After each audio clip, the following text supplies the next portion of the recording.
ವೀಕ್ಷಕರೇ ನಮಸ್ಕಾರ.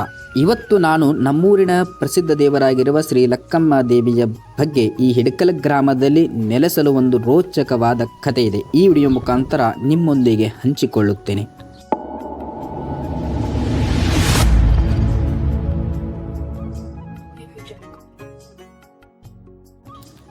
ಪಂಚನದಿಗಳ ಬೀಡು ಸಮೃದ್ಧವಾದ ನಾಡು ಬಿಜಾಪುರ ಜಿಲ್ಲೆ ಇಂಡಿ ಗ್ರಾಮ.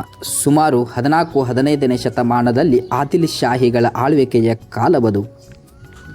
ಇದೇ ಇಂಡಿ ಗ್ರಾಮದಿಂದ ಹಿಡಕಲ್ ಗ್ರಾಮ ದೇವತೆ ಲಕ್ಕಮ್ಮ ದೇವಿ ಚರಿತ್ರೆ ಪ್ರಾರಂಭವಾಗುತ್ತದೆ. ಸತಿಸುತರೊಂದಿಗೆ ಸಂಭ್ರಮಿಸುತ್ತಿರುವಾಗ ಮಹಾದೇವಿಯ ಚಿತಕಳೆಯೊಂದು ಉದರದಲ್ಲಿ ತಾಯಿ ಲಕ್ಕಮ್ಮ ದೇವಿಯ ಅವತಾರವು ಮೂಡಿತ್ತು. ಆಕಾಶದಲ್ಲಿ ಎದ್ದು ನಿಂತು ಆದಿಶಕ್ತಿ ಅವತಾರಕ್ಕೆ ಮೇಘರಾಜನು ಕೂಡ ಮುನ್ಸೂಚನೆ ಕೊಟ್ಟಿದ್ದನು. ಸೂರ್ಯೋದಯದ ಸಮಯ ತನ್ನ ಹೊಂಗಿರಣವನ್ನು ಬೀರುತ್ತಾ ರಥವನ್ನು ಏರಿ ಭೂಮಿಗೆ ಉದಯಿಸುತ್ತಿರುವ ಆ ಸೂರ್ಯ ಈ ಮುಂಜಾನೆ ಶುಭ ಮುಹೂರ್ತದಲ್ಲಿ ತಾಯಿ ಲಕ್ಕಮ್ಮ ದೇವಿ ಜನನವಾಗುತ್ತದೆ. ಈ ತಾಯಿಗೆ ಇಬ್ಬರು ಅಣ್ಣಂದಿರು ಕೂಡ ಇರುತ್ತಾರೆ. ಒಬ್ಬ ದೊಡ್ಡ ಲಕ್ಕನ್ನ, ಇನ್ನೊಬ್ಬ ಸಣ್ಣ ಲಕ್ಕನ್ನ ಎಂದು ಇಬ್ಬರು ಅಣ್ಣಂದಿರು. ಮುಂದೆ ಲಕ್ಕಮ್ಮ ದೇವಿ ಬೆಳೆದು ದೊಡ್ಡವಳಾಗುತ್ತಾಳೆ. ಆಡು ಕುರಿಗಳನ್ನು ಮೇಯಿಸುವುದು, ಗೆಳತಿಯರೊಂದಿಗೆ ಆಟಗಳನ್ನು ಆಡುವುದು, ತಾಯಿಯ ಮನೆ ಕೆಲಸದಲ್ಲಿ ಸಹಾಯ ಮಾಡುವುದು ಅವಳ ನಿತ್ಯ ಕಾಯಕವಾಗಿರುತ್ತದೆ. ಇನ್ನು ಈ ಲಕ್ಕಮ್ಮ ದೇವಿ ಹಿಡಕಲ್ ಗ್ರಾಮಕ್ಕೆ ಆಗಮಿಸಲು ಒಂದು ಬಲವಾದ ಕಾರಣವೇ ಇದೆ. ಇಂಡಿ ಗ್ರಾಮಕ್ಕೆ ಬರಗಾಲ ಬಿದ್ದಿತ್ತು. ಅದು ಸೃಷ್ಟಿಯ ವಿಕೋಪವೋ ಅಥವಾ ದೇವರ ಶಾಪವೋ ಅಥವಾ ಆ ಲಕ್ಕಮ್ಮ ದೇವಿ ಹಿಡಕಲ್ ಗ್ರಾಮಕ್ಕೆ ಆಗಮಿಸುವ ಬಲವೋ ಗೊತ್ತಿಲ್ಲ. ಮಳೆರಾಯನ ಆಗಮನವೇ ಆ ಗ್ರಾಮಕ್ಕೆ ಆಗಲಿಲ್ಲ. ಇಂತಹ ಸಂದರ್ಭದಲ್ಲಿ ಗುಲ್ಬರ್ಗಾ ಸುಲ್ತಾನರು ಕಂದಾಯ ಹೆಚ್ಚು ಮಾಡಿದ್ದರು. ಜನರು ಕೊಡಲು ನಿರಾಕರಿಸಿದರು. ಜನರು ಭಯದಿಂದ ರಾತ್ರೋರಾತ್ರಿ ಊರನ್ನು ಬಿಟ್ಟು ಹೋಗುತ್ತಿದ್ದರು. ಇದೇ ಸಂದರ್ಭದಲ್ಲೂ ಕೂಡ ದೊಡ್ಡ ಲಕ್ಕನ್ನ, ಸಣ್ಣ ಲಕ್ಕನ್ನ ಮತ್ತು ತಂಗಿ ಲಕ್ಕಮ್ಮ ದೇವಿ ಕೂಡ ಊರು ಬಿಡುತ್ತಾರೆ. ಈ ಊರು ಬಿಟ್ಟು ಬರುವಂಥ ಸಮಯದಲ್ಲಿ ಈ ತಾಯಿ ಲಕ್ಕಮ್ಮ ದೇವಿ ಒಂದು ಪವಾಡ ನಡೆಯುತ್ತದೆ. ಕೊಂಕಣ ಪ್ರದೇಶದಲ್ಲಿ ಮಳೆಯಾಗಿ ಕೃಷ್ಣೆಯು ತುಂಬಿ ಹರಿಯುತ್ತಿದ್ದಳು. ಆದರೆ ಇವರು ಮುಂದಿನ ಊರಿಗೆ ಹೋಗಬೇಕಾದರೆ ಆ ನದಿಯನ್ನು ದಾಟಲೇಬೇಕಾಗಿತ್ತು. ತುಂಬಿ ಹರಿಯುವ ನದಿಯನ್ನು ನೋಡಿ ಗಾಬರಿಯಿಂದ ಅಣ್ಣಂದಿರು ಹಾಗೂ ತಂಗಿ ನಿಂತಿದ್ದರು. ಆಗ ತಂಗಿ ಲಕ್ಕಮ್ಮ ದೇವಿ ಗಂಗಾಮಾತೆಯನ್ನು ಮನದಲ್ಲಿ ನೆನೆದು ತುಂಬಿದ ಆರತಿಯನ್ನು ನದಿಗೆ ಬೆಳಗುತ್ತಾಳೆ. ಮುಂದಿನ ನೀರು ಮುಂದೆ, ಹಿಂದಿನ ನೀರು ಹಿಂದೆ ಹೋಗಿ ಮಧ್ಯದಲ್ಲಿ ದಾರಿಯಾಯಿತು. ಹೀಗೆ ಲಕ್ಕಮ್ಮ ದೇವಿ ಚಮತ್ಕಾರವನ್ನು ತೋರಿಸುತ್ತಾಳೆ. ಹೀಗೆ ದಾರಿ ಮಾಡಿಕೊಂಡು ಬಂದು ಮುದೋಳ್ ಗ್ರಾಮಕ್ಕೆ ಬಂದು ನೆಲೆಸುತ್ತಾರೆ. ಅಲ್ಲಿ ಉಳಿದ ಕೆಲ ದಿನಗಳ ನಂತರ ಭೂಮಿಯನ್ನು ಖರೀದಿಸುತ್ತಾರೆ. ಭೂಮಿಗೆ ನೀರು ಬೇಕೆಂದು ಬಾವಿಯನ್ನು ತೊಡಲು ಪ್ರಾರಂಭಿಸುತ್ತಾರೆ. ಎಷ್ಟು ಆಳವಾಗಿ ಅಗೆದರೂ ಬಾವಿಗೆ ನೀರು ಬೀಳುವುದಿಲ್ಲ. ಇನ್ನು ಆಗಿನ ಕಾಲದಲ್ಲಿ ಜ್ಯೋತಿಷ್ಯಗಳನ್ನು ಕೇಳಿದಾಗ ಆಗ ಅವರು ನಿಮ್ಮ ತಂಗಿಯನ್ನು ಬಾವಿಗೆ ಹಾರು ಕೊಟ್ಟರೆ ನೀರು ಬೀಳುತ್ತದೆ ಎಂದು ಹೇಳುತ್ತಾರೆ.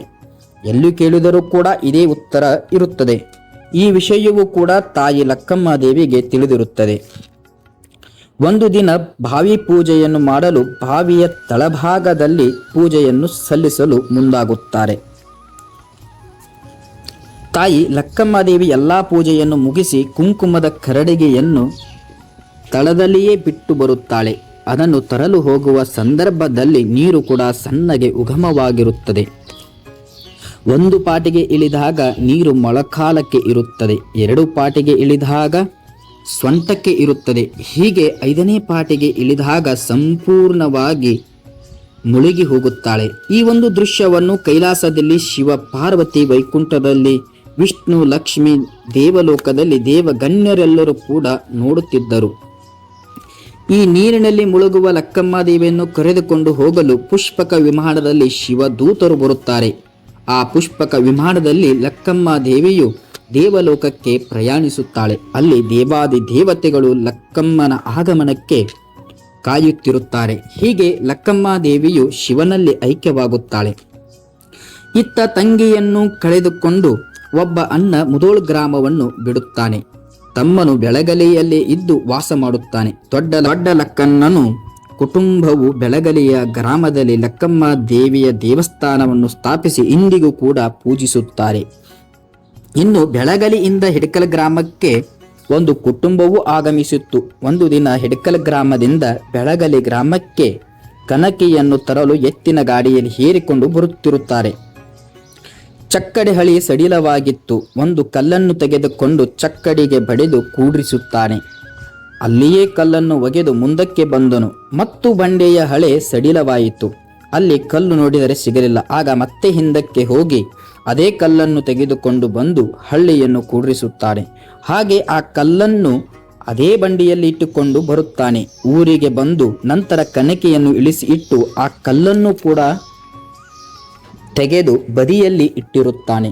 ಬೆಳಗಾಗಿ ನೋಡುವುದರೊಳಗಾಗಿ ಆ ಕಲ್ಲು ಮೂರ್ತಿಯಾಗಿ ಭಂಡಾರ ಕುಂಕುಮ ಧರಿಸಿಕೊಂಡು ಲಕ್ಕಮ್ಮ ದೇವಿ ಅಲಂಕೃತಗೊಂಡಿರುತ್ತಾಳೆ. ಊರಿನ ಜನರೆಲ್ಲರೂ ಬಂದು ಭಕ್ತಿಭಾವದಿಂದ ಪೂಜಿಸಲು ತೊಡಗುತ್ತಾರೆ. ಅದರಂತೆ ತಾಯಿ ಲಕ್ಕಮ್ಮ ದೇವಿ ಅವರ ಇಷ್ಟಾರ್ಥಗಳನ್ನು ಪೂರೈಸುತ್ತಿರುತ್ತಾಳೆ. ಇದರಿಂದ ಭಕ್ತರೆಲ್ಲರೂ ಕೂಡಿಕೊಂಡು ಲಕ್ಕಮ್ಮ ದೇವಿ ಗುಡಿಯನ್ನು ಕಟ್ಟಿ ಇಂದಿಗೂ ಕೂಡ ಪೂಜಿಸುತ್ತಿದ್ದಾರೆ. ಹಿರಿಯರು ಕಟ್ಟಿದ ಹಳೆ ಗುಡಿ ಇದೆ. ಅದರಲ್ಲಿ ಸಮಾನವಾದ ಲಕ್ಕಮ್ಮ ಮೂರ್ತಿ ಇದೆ. ಈ ಗುಡಿಯಲ್ಲಿ ಪೂಜಾರಿಗಳು ಕನಿಗಲ ಮೊಗ್ಗಿನಿಂದ ಕವಲು ಹಚ್ಚುತ್ತಾರೆ. ಭಕ್ತರ ಬಂದು ಯಾವುದೇ ಕೆಲಸ ಮಾಡಬೇಕಾದರೆ ಇಲ್ಲಿ ಬಂದು ಕವಲು ಕೇಳಿ ಮುಂದಾಗುತ್ತಾರೆ. ಆ ತಾಯಿ ಕೂಡ ಅವರ ಇಷ್ಟಾರ್ಥಗಳನ್ನು ಪೂರೈಸುತ್ತಾಳೆ. ಇನ್ನು ಈ ದೇವಿಯ ಕಲಿಯುಗದಲ್ಲಿ ಪವಾಡಗಳನ್ನು ನೋಡುತ್ತಾ ಹೊರಟರೆ 2018 ಇಸವಿಯಲ್ಲಿ ಮೇ ತಿಂಗಳಲ್ಲಿ ಹಿಡಕಲ್ ಗ್ರಾಮಕ್ಕೆ ನೀರಿನ ಹಾಹಾಕಾರವು ಉಂಟಾಗಿತ್ತು. ಇನ್ನು ಈ ಲಕ್ಕಮ್ಮ ದೇವಿ ದೇವಸ್ಥಾನದಲ್ಲೂ ಕೂಡ ಒಂದು ಬೋರ್ ಇತ್ತು. ಅದು ಕೂಡ ಕೇಬಲ್ ಕತ್ತರಿಸಿ ಮೋಟಾರ್ ಕೂಡ ಬಾದಾಗಿತ್ತು. ಅಂತಹ ಸಮಯದಲ್ಲಿ ವಿದ್ಯುತ್ ಕೇಬಲ್ ಇಲ್ಲದೆ ತನ್ನಷ್ಟಕ್ಕೆ ತಾನೇ ಬೋರ್ ಚಾಲು ಆಗಿ ನೀರು ಕೂಡ ಎಲ್ಲ ಹಿಡಕಲ್ ಗ್ರಾಮಸ್ಥರಿಗೆ ಹಂಚುತ್ತಾಳೆ. ಇನ್ನು ಈ ತಾಯಿ ಇನ್ನೊಂದು ಪವಾಡವನ್ನು ಹೇಳಬೇಕಾದರೆ ಈ ಲಕ್ಕಮ್ಮ ದೇವಸ್ಥಾನದಲ್ಲಿ ಯಾವುದೇ ನಾವು ಕಾರ್ಯಕ್ರಮಗಳನ್ನು ಮಾಡಿದರೆ ಅಲ್ಲಿ ಅನ್ನದ ಕೊರತೆ ಇಂದಿಗೂ ಕೂಡ ಬಿದ್ದೇ ಇಲ್ಲ. ಇದು ಕೂಡ ಆ ತಾಯಿಯ ಪವಾಡವಾಗಿದೆ. ಇನ್ನು ಈ ತಾಯಿಯ ಜಾತ್ರಾ ಮಹೋತ್ಸವವು ಶ್ರಾವಣ ತಿಂಗಳ ಮುಗಿಯುವ ಅಮಾವಾಸ್ಯೆಯ ಮೊದಲೆರಡು ದಿನ ಲಕ್ಕಮ್ಮ ದೇವಿಯ ಜಾತ್ರೆ ಅತಿ ಸಡಗರದಿಂದ ಸಂಭ್ರಮದಿಂದ ಜರುಗುತ್ತದೆ. ಇದಿಷ್ಟು ಮಾಹಿತಿಯು ಕೂಡ ಈ ತಾಯಿ ಜಗನ್ಮಾತೆ ಲಕ್ಕಮ್ಮ ದೇವಿ ಹಿಡಕಲ್ ಗ್ರಾಮದಲ್ಲಿ ನೆಲೆಸಲು ಕಾರಣವಾಗಿದೆ. ಈ ವಿಡಿಯೋ ಇಷ್ಟವಾದಲ್ಲಿ ಲೈಕ್, ಶೇರ್, ಕಮೆಂಟ್ ಮಾಡಿ ನಿಮ್ಮ ಅನಿಸಿಕೆಗಳನ್ನು ತಿಳಿಸಿ. ಹಾಗೆ ಸಬ್ಸ್ಕ್ರೈಬ್ ಮಾಡೋದನ್ನು ಮರಿಬೇಡಿ. ಧನ್ಯವಾದಗಳು.